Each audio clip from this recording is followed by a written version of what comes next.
Hey guys, Dan the Wolfman here for ProMMANow.com with the one and only Stitch. How's it going, Stitch? What's going on, Dan? Oh, that's me, that's me.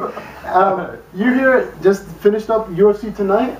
How was that? What do you think of the studio and coming here? Well, you know, the studio is great, and you know, George Greenberg, we ran into him, and he said he was going to bring me on board. He brought me on board, but Todd Harris and Kenny Floyd did a tremendous job, and you know, for me to be here on UFC Tonight, it's a dream come true, man. And now here I am doing an interview with the Wolfman. Thank you very much. You know, UFC Tonight's a great show. It's on Fuel TV on Tuesdays. Watch it every Tuesday, guys. You know the Wolfman is, and all you real MMA fans out there, they're bringing you great UFC details and exclusives about everything that's going on, the new signings and fight announcements. And you know, it's a great show. Check it out, as well as all the stuff on Fuel TV that's UFC content. You know, they repackage the pay-per-views, and it's great to see all the great fights for free. You know, basically on Fuel TV. So you go back a long time, not only in boxing. You go back to early days, pretty much early days before most fans out there were following UFC. What was the first UFC that you worked? Well, you know, the first one that I worked was UFC 32, and that's shortly after Dana White and Lorenzo and Frank Fertitta bought the UFC. That was the New Jersey show, right? That, exactly. And, well, don't make that 33, because that was the first Vegas show. When I wrapped Jens Pulver and Dave Monet were the first two guys I wrapped, not knowing that these guys were fighting for titles. I mean, I was as green as you could be coming into the UFC, and finding out that these guys were Miletich was there, and you know, knowing I was with legends at that point, and yeah, so UFC 32 was the first one. Now, do you see any difference between back then and today? Like the fighters when you're wrapping, are guys more calm today, or you know you're going into a cage fight, you're going into a real mixed martial arts fight? Are they is it pretty much the same, or has the mentality changed over the years? Well, you know, the mentality is pretty much the same. These guys are gladiators. You know, they're preparing to go to battle and all that, but the techniques and the style of fighting has changed. Where now, you know, you used to have some guys that were great fighters taking a guy that was an okay fighter. Now you have guys that are all good fighters, and so the game has really progressed, and the fighters have gotten better.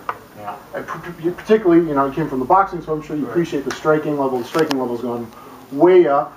You know, just a higher and higher level. Are there any guys that you really like watching, as far as a fan, kind of, as far as the striking is concerned? Well, you know, there's this young kid that just fought in the Tough that just won this last Friday. Justin Lawrence. Yeah, Justin Lawrence.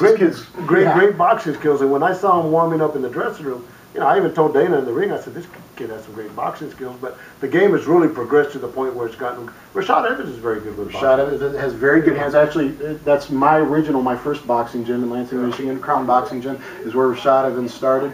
And he's got great hands, fast hands. It'll be interesting to see him take on John Jones, see if he can close the distance against that enormous reach of John Jones. And then he got the up-and-comers like Justin Lawrence. Is, you know, obviously really impressed me. I'm looking for him and Miles' journey on Tough to possibly do great things.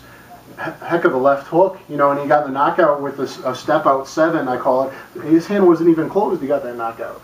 So, you know, the level in the UFC is really just growing and growing. What about Pride days? You were also... Yeah, I tell you, Pride was like no other organization at that point. It was like no other organization, wasn't it? You know, I used to go there with Josh Barnett, and you know, my first Pride fight was at the Tokyo Dome. It was like 70,000 people, and to me it was phenomenal. And you know, they would have the New Year's Eve shows that were phenomenal, and you know, I got to meet some of the great fighters. I mean, Krokop and Fedor and guys that I've worked with before, now working with them now, and Shogun and Vanderlei Silva and all these guys that were legends, you know, and Josh Barnett obviously, but you know, to work with them hand in hand in the UFC, them coming from Pride was a pretty good honor for me. And you know, the Pride people asked me to do seminars for the fighters and the trainers and the medical people, and so I organized them on how to properly wrap hands, because in the old days of Pride, the only rules were there were no rules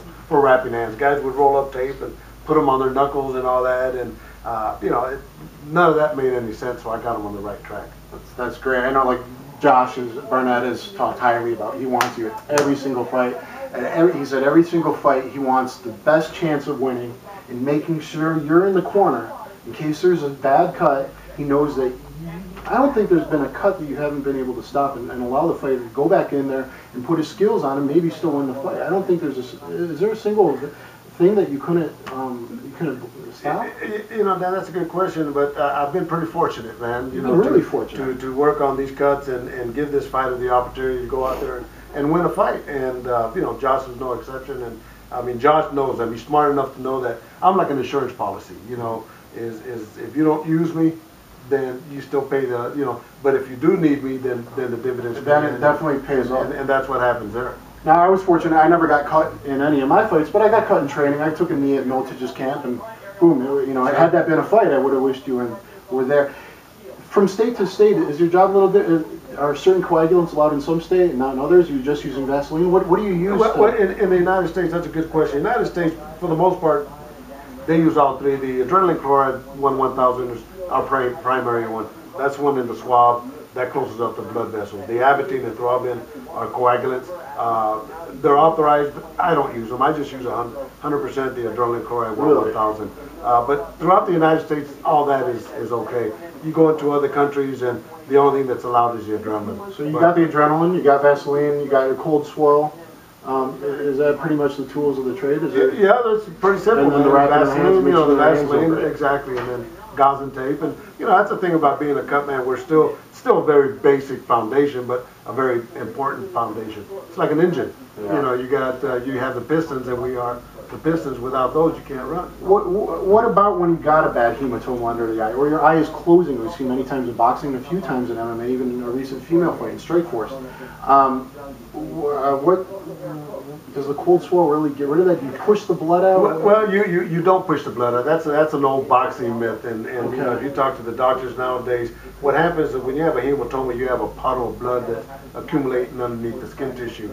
And the old adage was you would try to push that away. Well, you could push it away, but it comes right back, okay. And now it just expands into tissue that wasn't damaged before. Okay. But you know, the bottom line is to stop swelling. There's a cold compress, hopefully that you close up the blood vessels, and blood coagulates itself. The colder it is, the better it is. Okay. That's why even if you get cut, you just put pressure on it. We've seen Hominick with an egg like an alien. Yeah, nothing. Nobody was going to do nothing with that at all. Okay. Well, you know, thank you for your time. Is there anything you want to plug or talk about or anything like that? No, it's just, you know, thanks for having me here. And like I say, I'm real stoked to, you know, fly in from Las Vegas, come here to the Fox Studios and, you know, do UFC Tonight on Fuel. It doesn't get much better than that. And then finish up with an interview with the Wolfman. Well, thank you very much, you guys. Check out UFC Tonight on Fuel TV, as well as all the great UFC content. Please go to ProMMANow.com, go to thecombatsystem.com for all your MMA needs. Got hundreds of videos, instructional videos, and if you can, you know,